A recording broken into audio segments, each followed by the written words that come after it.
sizlar mana shunaqa diastazi bor ochilib ketganlarga qornini mamnaqala qilib massaj qilib qornini ketkazishga harakat qilib bo'lmaydi.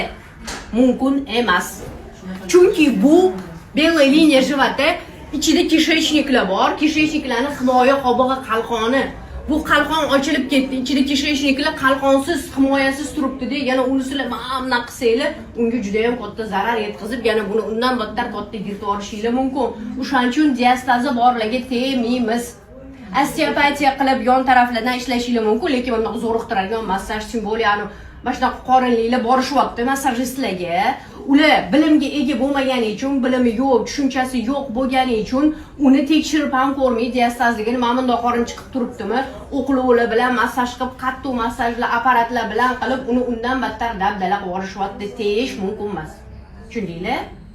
Обязательно kelgan ayolni qorni kattami, birinchi diastazga tekshirasizlar.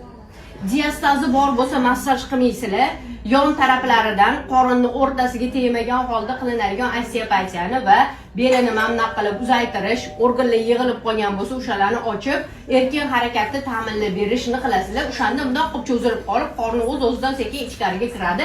Unaqangi darajada tarchas qilib chiqib yotmaydi. Lekin mana bu o'rta qismiga tegilmaydi. Tushundingizmi?